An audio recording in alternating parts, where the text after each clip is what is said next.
one of the leaders from here that signed the treaty. See, even that is not even written. His name was Monte Francisco. The reservation is carrying at least about 97 to 98% is Christianity. They were actually on their way back. He said that he was born along the way somewhere. He left this world when he was between 110 and 115 years old. And then again, back in 1970s or early or late 60s, the reservation here was federally recognized as a band of Navajos.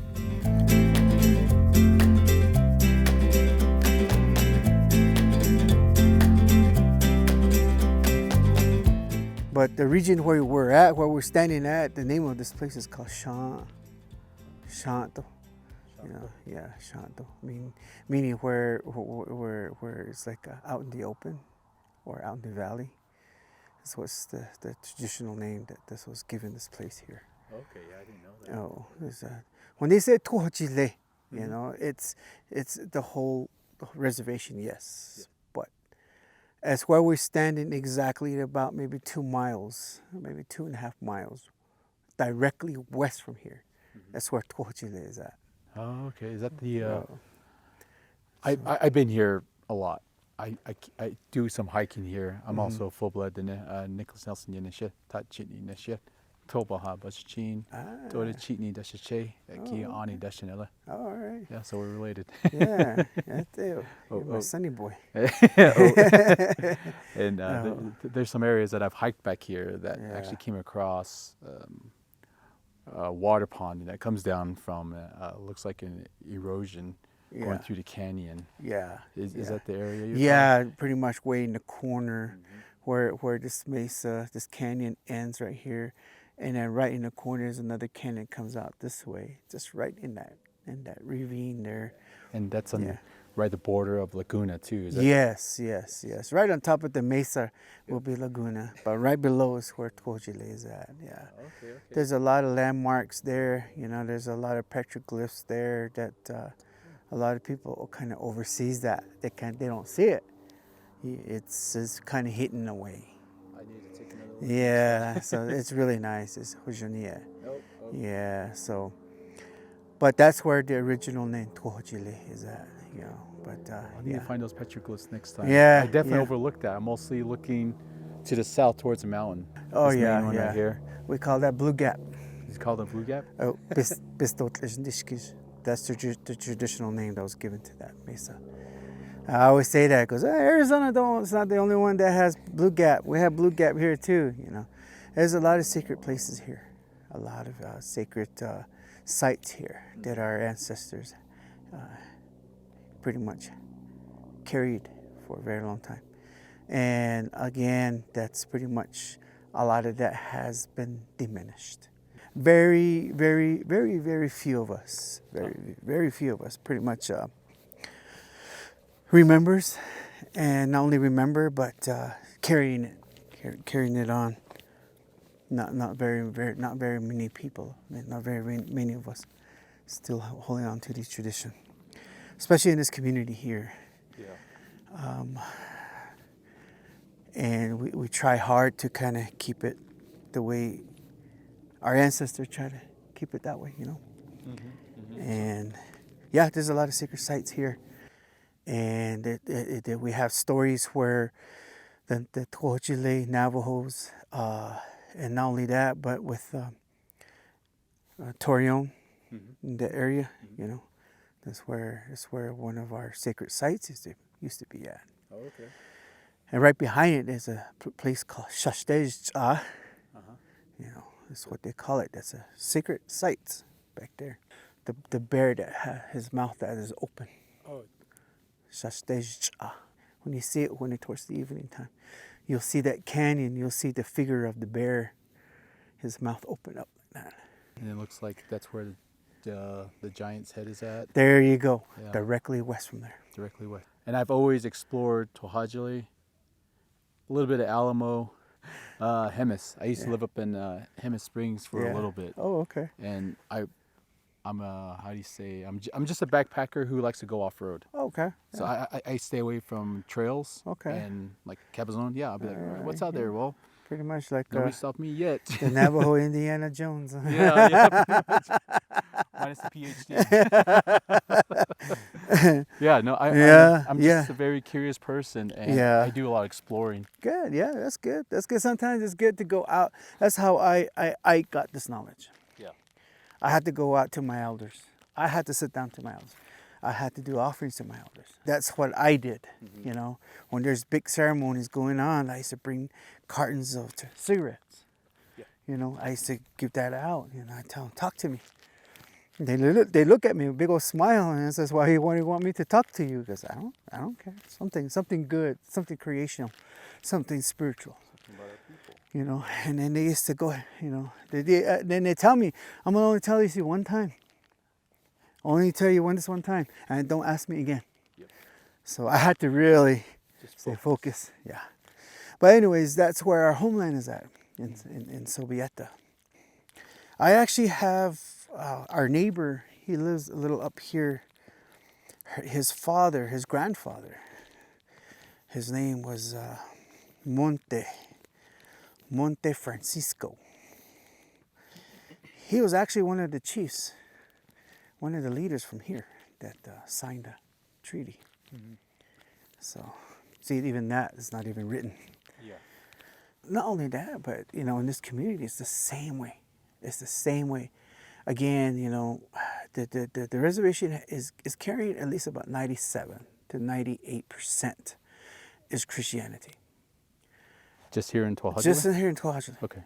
Right. And with the traditional, with the old ways, very few. The other time, me and my brother, we counted at least about 6 families. That's it. Small. And how many are here? There's about 3,000? About 3, well, close to 4,000. 4,000 now? Yeah. So it's scary. It's scary. Yeah. I mean, and then for my family, you know, for me, we come from medicine men, from my medicine man family, you know, and I got ordained when I was very young, you know, and I carry that. And they always ask me, how do you know these things? You know, like I said, you know, I have elders, you know. My Che Shanala's son, I got to see my great-great-grandfather. I was a little boy then. Yeah. I got to see him. He left this world when he was between 110 and 115 years old. Now that's a blessing. He has a book. His name is Kesemir Baka. He's from Alamo. My dad is from Alamo. He has a really good story. He was born when they came back from Fort. When they came back, they were actually on their way back. He said that he was born along the way somewhere. That's what he says. But I got to see him. I got to talk to him, and he's the one that pretty much, that's who our way of life pretty much followed. Yeah, we also, I have family that are Christian too, you know. We believe in Christian too. We believe in Jesus. We believe in anything spiritual, you know. Whoever comes a Mormon or Jehovah's Witness, you know, we open the door, we sit down, we drink. Yeah. You guys have spiritual beliefs. Yeah. So and then we tell them, hey, you know, we're here to talk to you about the Black Book. All right, good, fine. Yeah, you know, it's good. And we give them, you know, we tell them, yeah, sure, why not? You know, that'll be great. That'll be great, you know. And we tell them, because my dad always used to say, yeah, sit down, drink some coffee. You tell us about that, and we'll tell you about our story. Yeah, storytelling, oral stories. Is that a good deal? Is that okay? That's what my dad always said. Yeah. And the Mormons, they're cool with it. Baptist, the Presbyterians, the Pentecostals, they're cool with it. Is there any religion that wasn't cool with it that came across? That's where I was going to say. Is the only group of Christians that weren't really cool with our stories was Jehovah's Witnesses. Why is that? You know what? I don't know. We never bother asking. Okay.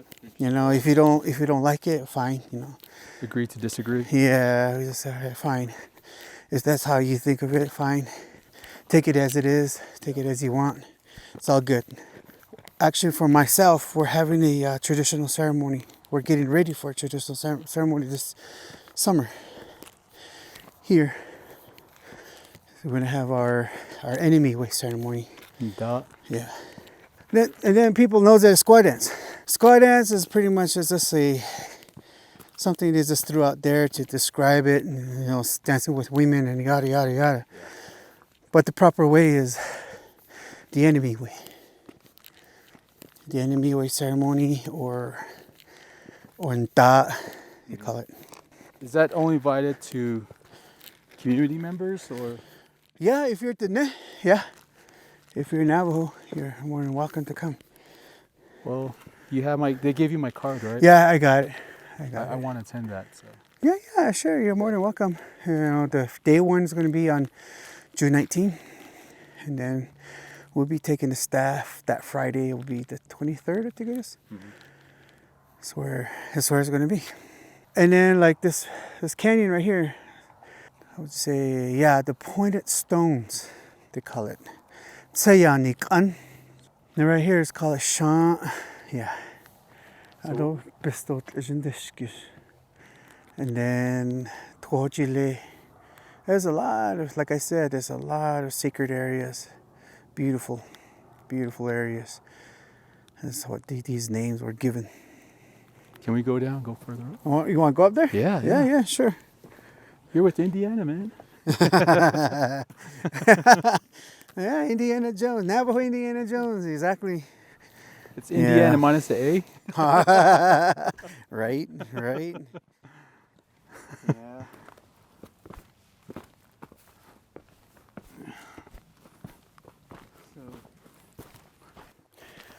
Well, going to the actual places would be something that I won't probably take you to. That's fine. You know, I'll I'll just point at it. General area. Yeah, but as far as, like I was telling you, that spring over here, until you make sure I tell you to take offerings, because it is,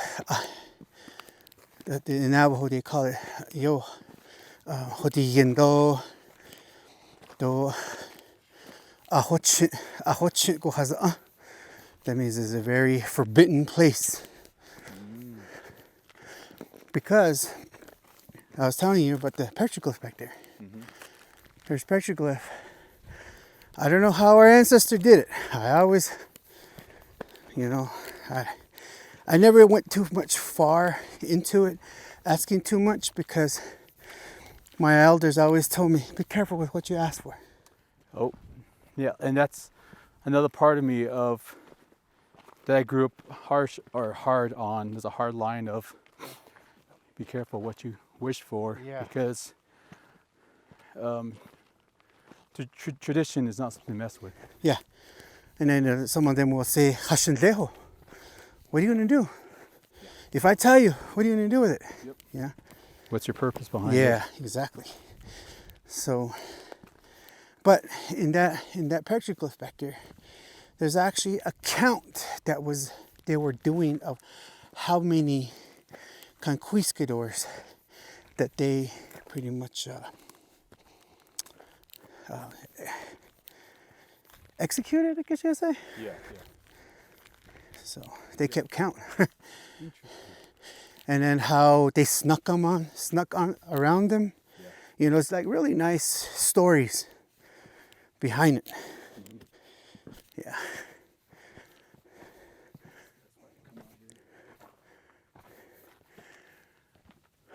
Pretty, isn't it? Always. Yeah. Yeah, that's the canyon over there.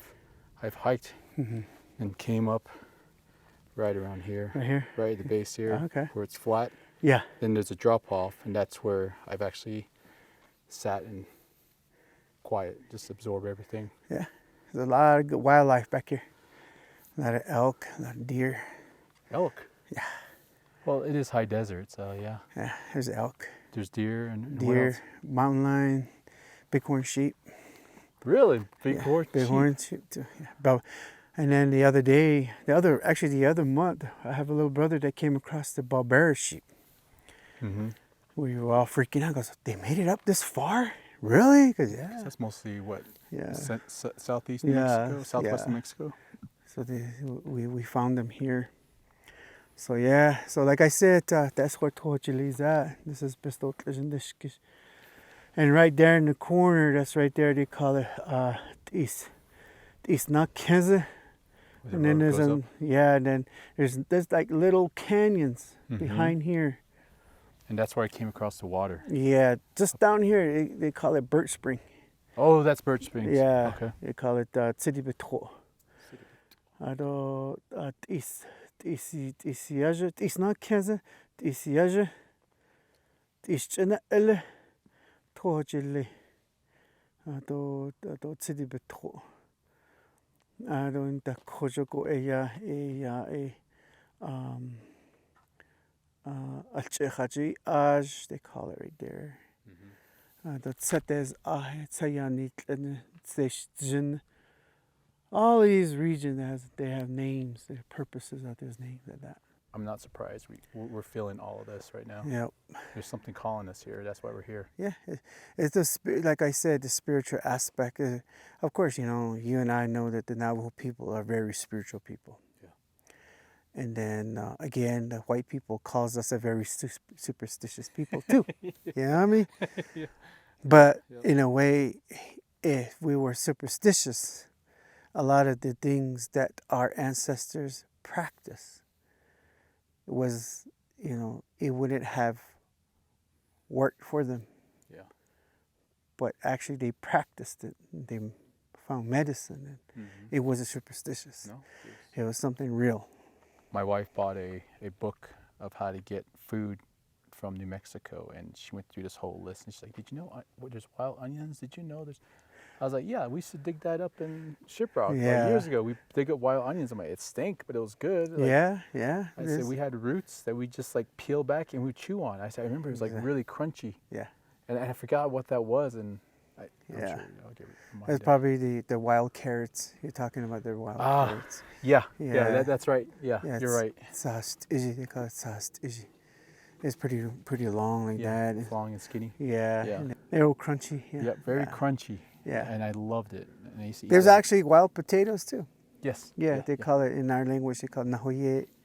My dad showed me a lot of medicine, and how they look, and he taught me how to be a pharmaceutical, and I passed that on to one of my brother's oldest son. And I'm trying to pass that on to my other boys too, And I'm trying to... I stand where my dad stood, when he used to say, learn these things. I'm not going to be beside you the rest of my life, It's one of these days you're going to be standing alone. If these things should come around, how are you going to survive? How are you going to do it, And you're going to be lost. Yeah. And at the time when I was young, when my old man used to say that to me, I never understood. It's like, oh, here comes the old man. I was like talking nonsense again, Can I just watch Fresh Prince of Bel-Air? And then now it's like, wow. Now I understand. Now I know exactly what he stood and what he was talking about. And now I listen to myself. It's like, man, it sounds like my old man. This is scary, When I go back to my dad's side, like to my Je'eyaje, my Je'esane, my Bijis and Alamo, their language is way different. Way different. It's faster, and it has there's more slangs in it. Really? It's like a braid of Navajo and the Chiricahua Apache language braided together. Oh, really? Yeah. That's interesting. Again, it's only because of the area they're from too. Yeah. And so every time I go back, and when I come home, he always tell me like, can you stop talking to us in Alamo, please? Again, when I go down to my relatives in Mescalero Apache, again, I pick up that language and I talk that language down there. And when I come back, I all right, brother, can you switch back to us over here? You know, yeah, that's, you know, I understand that, you know, because I myself, like I said, from my dad's side, my dad really pushed. I don't know why, but he really pushed me to learn more of the all these three cultures. Yeah. Three cultures meaning here, Yeah. Alamo, and our Chiricahua side. In Fort Sumner in Bosque Redondo Reservation, we were also POWs at the time. Mm-hmm. Mescalero was there too. Yep. There were POWs there too. That's where the clan of Chisha came also. Again, that's why I love hearing these stories, because that's Yeah. everything comes together. Now I'm starting to feel more confident growing up as becoming an older parent Oh yeah. to my kids when they ask, how come these clans are this? How come these clans? Like, well, guess what? Dad found out. Yeah. There Yeah, you that's go. that's where that Yeah. clan was adopted from. Was from Bosque Redondo. Yeah. Because the Mescalero were there. They were there. And the Navajos were there, and they kind of intertwined. Mm-hmm. And they kind of fell in love with each other, yada, yada, yada. Yeah. And that's where they conceived a child, and that's where that bloodline came. That's where And then bloodline comes as far as for Alamo, is more of the Warm Springs band, Chiricahua people. from. Okay. Warm Springs meaning Chief Victorio, Mm-hmm. Chief Naichi, Mm-hmm. and Geronimo, Mm-hmm. and Cochise. Okay, coaches. Okay. Yeah, they were their allies down there. Oh. So, even with that too, even with that story, Mm-hmm. my Nully man, my Nully Sonny, Mm-hmm. always told us, always reminded us, this is who you are, and this is where you come from. Never forget your identity. Never. Yep. He always told us that. Always remember, this is where you come from, this is who you are, this is your bloodline. Mm-hmm. And this is how they came and how this bloodline came to you. And again, because the more someone knows about their history, the stronger foundation they have Yeah. growing up as an adult, which also comes with confidence and success. Yep. That's a really interesting story and background to how a tribe can get traced from one region to the other. And that kind of blows the whole concept out of the water when non-natives do history on us, thinking we are just one band that moves around all together, that think alike, follow one chief, quote unquote, and that's how we do it. But the fact that we are very strong and independent, there's also be those, but you know what? I like this area better. I'm gonna go over here. Yeah. Or like I found my roots over here, so Yeah, it's like that. Even to this day, even to this day, there are families in regions, like in this canyon, right behind this canyon, that all the way to where that bluff is at over this side. There's a school there right above the school, right directly north of us. Yeah, that whole area is all the Sandoval's. Okay. Okay, gotcha. Okay. All right. And then let me see. And then as you come along, and there's going to be some, this area on this side is going to be the Plateros. Plateros, okay. Okay. I've known some Plateros as well too. All right. That This makes whole, sense. this whole area. And then right behind into the open area will be Yeah. the Secretaros. So these were clans, and they each had their own chiefs. Yeah. They had their medicine people. So when the cavalries came and did treaties with the clan, thinking that they're good with everybody. buddy. Yeah. But then this other clan goes and does a raiding party. Yeah. Oh, you double crossed us. We're gonna exterminate you. You know, that's until years later. That's like, oh wow, hey, this Navajo peoples are very different people here. This is not like the plains. This is very different from family to family, from clan to clan. Yep, that's how we are here. And like I said, with this reservation, Tuachile, we carry a big, like again, this is a garden for us. This is a garden. And when we came back from Fort Sumner, when we went back to Sovieta, the Hispanics there, the New Mexicans, quote unquote, already established homestead there. Again, we declared war again. And then Calvary's came in and it says, okay, if you're gonna remember, you're gonna ruin it for everybody. You're gonna ruin it for the Navajo people. Remember the treaty that was done already in Fort Sumner. You're gonna ruin it. So we don't want to ruin it for everybody. So we're given two options: is either this region or there's another region over here close to Jemez. And the one in Jemez is like, there's no trees. It's just flat. No, nothing. Or here. Since the people was familiar with here, they chose this area here. That's our garden. So we'll go that way. Yeah, so we came here. And then again, back in 1970s or early or late 60s, the reservation here was federally recognized as a band of Navajos. So we're a sovereign nation within a sovereign nation within a sovereign nation, 3 times. Good. So we govern our own, and now we're also governed under the Navajo Nation and governing with the federal government. So there's 3 loopholes here. There is. So that's where it's really frustrating when it comes down to government. It's very mind-blowing. What would be the first step to at least incept the idea of how to fix it, or at least start going the right direction? It's our home. And once it affects your home, people get serious about it. It has to start from there.